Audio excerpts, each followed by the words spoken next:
Zombie Apocalypse.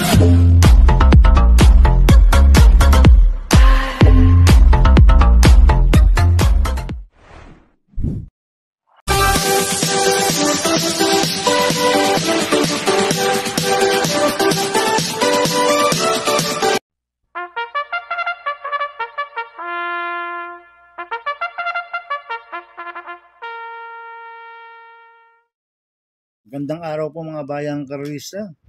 Ngayon po ay araw ng Sabado, October 26, 2024. Karera po ng Metro Turf, Malbar, Batangas. Meron po tayong 7 karera sa araw na ito. Nandito naman po yung lingkod, Drunken Master Wambu, aka Eloato Budoy, para magbigay ng giya at analysis sa inyo mga bayang karista. Mga bayang karista, start po ng karera natin ay 1 PM. At mga bayang karista, na-cancel po ang karera po natin noong October 23 at October 25 dahil sa kadahilan sa bagyong Christine. Ngayon po may karera po tayo ngayon sa araw ng Sabado at sana magtuloy-tuloy na po. Alam ko ay sabik na po ang mga bayang karista. Kaya bago po magsimula magbigay ng giya at analysis, huwag pong kalimutan, subscribe, like, and share YouTube channel ko po. Siyempre, huwag din po kalimutan, i-click yung notification bell ko para updated po kayo sa mga bagong video ko. Kaya mag-start na po ako sa pagbibigay ng giya at analysis. Race 1, winner take all, covers races 1 to 7. May 4 na kabayong tatakbo. 3-year-old maiden race sa distance 1,200 meters. First choice ko po dito, numero 4, Joint Venture, na sasakyan po ng apprentice jockey Edgy Guerra.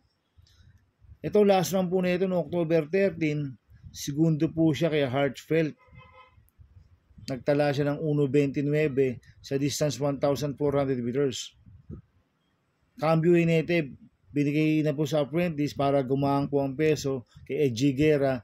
Last run sumakay po dyan JT Sarate.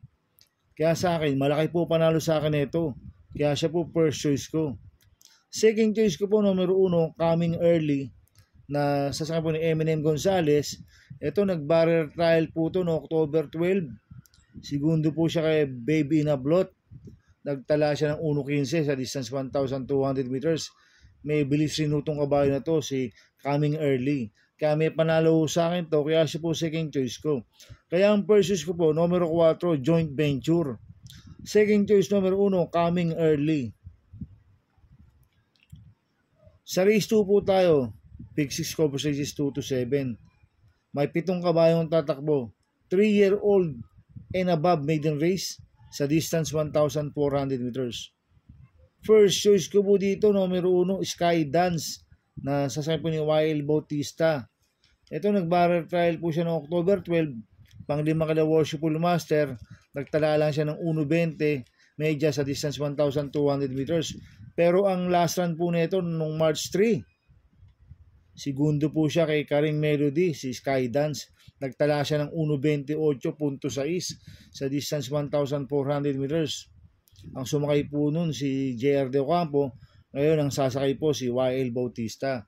Kaya sa akin, malaki po panalo sa akin ito. Kaya siya po first choice ko.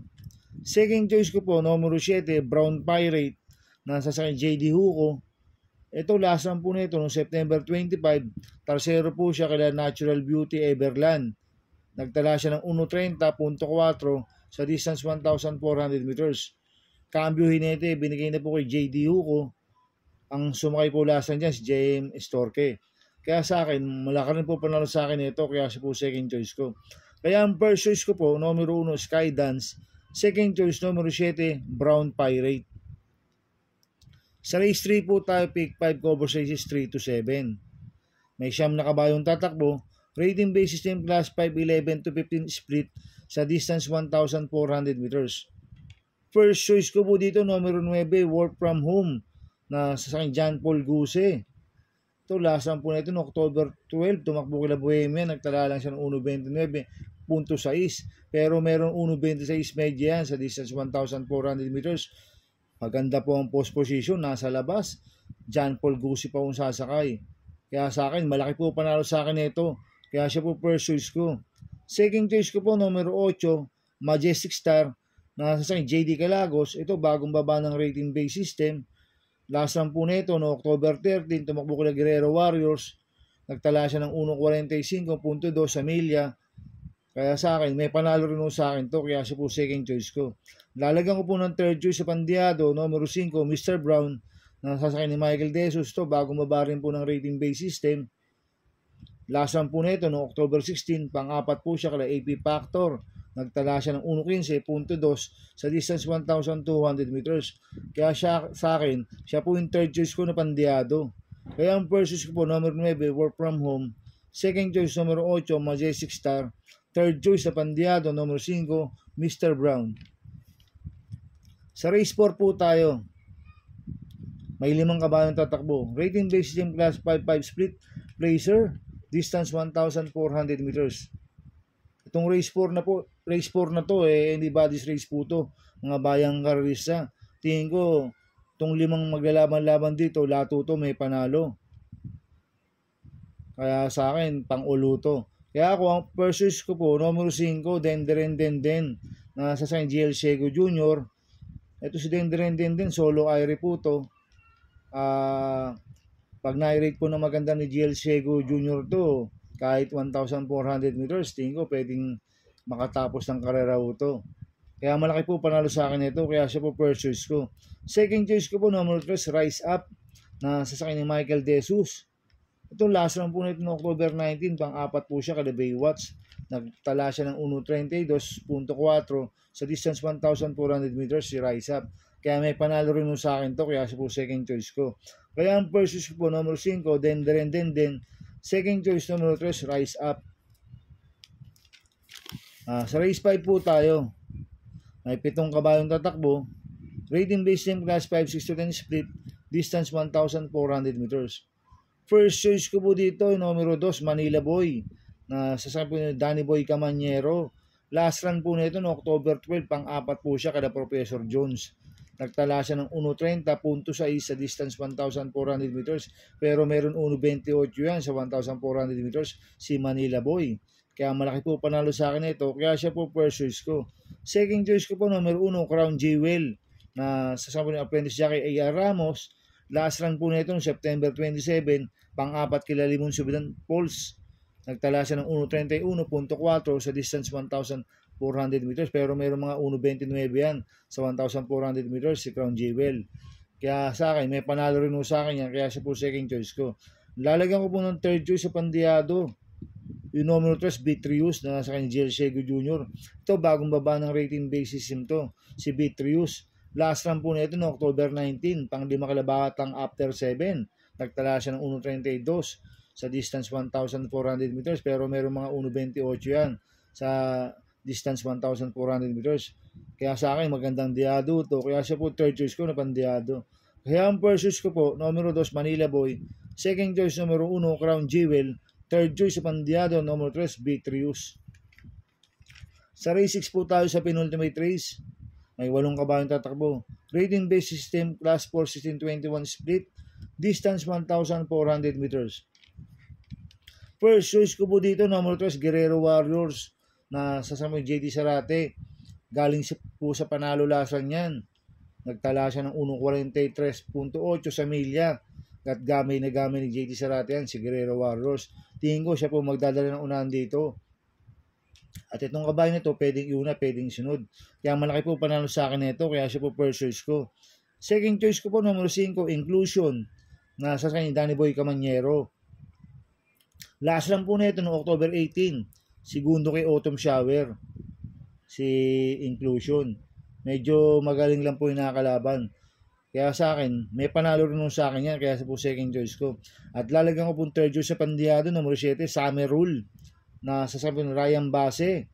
Ito, last po ni Summer Rule noong October 13, pang-6 kila Sandigan. Nagtala siya ng 1.28.2 sa distance 1,400 meters. Kaya sa akin, magandang diado ito, kaya siya po third choice ko. Kaya ang first choice ko po, number 3, Guerrero Warriors. Second choice, number 5, Inclusion. Third choice na Pandiado, number 7, Summer Rule. Sa race 7 po tayo sa last race. May 10 kabayong tatakbo. Rating based system class 5, 11-15 split. Distance 1,400 meters.